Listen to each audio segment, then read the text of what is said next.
Congressman Dean Phillips, great to see you here. Good to be seen. Oh, well, let me actually just start with this. What is your hope for the future? You were, running for president at one point. This is how things worked out. What do you think? My hope for the future is that we employ common sense and competency and respect, that we inspire debate, that we don't suppress competition. And when I say we, I'm talking about both political parties, and I'm talking about Americans, who I believe have to start participating more in a respectful fashion, get out and vote in primaries, and not be quiet when something's not right.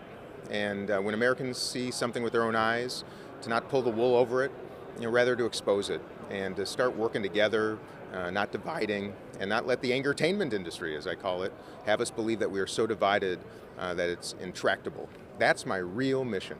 And it might sound strange coming from me, a Democrat at the National Convention, but that was my mission from day one. And that's my hope and expectation for the future, and I'm going to get to it. So, with respect to the vice presidential candidate Walz, he would be the third Minnesotan to become the vice president. Just get your thoughts on this. Yeah, as Senator Amy Klobuchar is fond of saying, in Minnesota, when we have babies, we put them on our laps and say, one day you too can grow up and be vice president of the United States of America. Somehow we grow good vice presidents, Walter Mondale, Hubert Humphrey, now potentially Tim Walz. And I think there might be a reason for that. Minnesota is an interesting state. We're respectful. Our political culture is not nearly as antagonistic as it is in other states. We have higher taxes, but we have clean water and clean air and good schools and good parks and good communities. And we face stresses like every community in this country, but we do it a little bit differently, and it seems to be a representation of the Midwest, which often is underrepresented in American politics. So I'm really pleased, frankly, to see both tickets have vice presidential candidates that are not from New York or California. And I think that's healthy.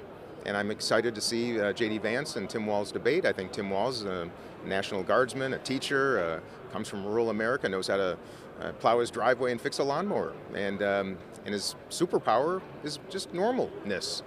He served in essentially a red district in Congress, moved a little left, of course, as governor of Minnesota.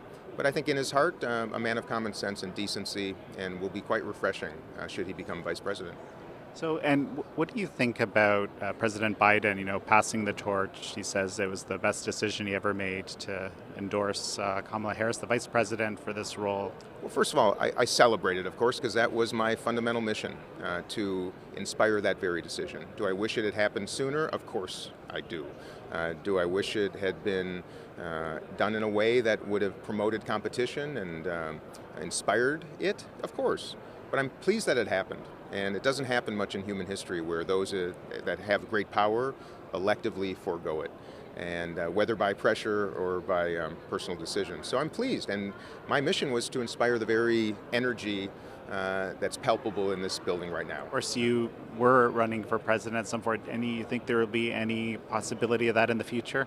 Well, I've learned as a politician, you never say never, and I also don't want to avoid the question. And the truth is, I want to serve our country, and I'd like to see Democratic and Republican administrations, presidents, choose people of different perspectives to comprise their cabinets and their agencies, because Americans need to know that their voices are represented. No matter who wins, I would be honored to be considered to serve in some capacity, but that's not what this was about. In fact, I'm leaving Congress because I believe in term limits. I served 3 terms. I think we need space in place for new members of Congress, both on the right and left.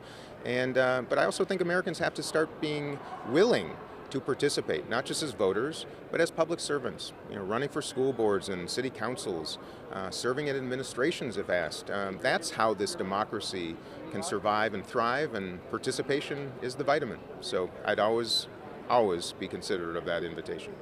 Congressman Phillips, thank you so much. Thank you so much.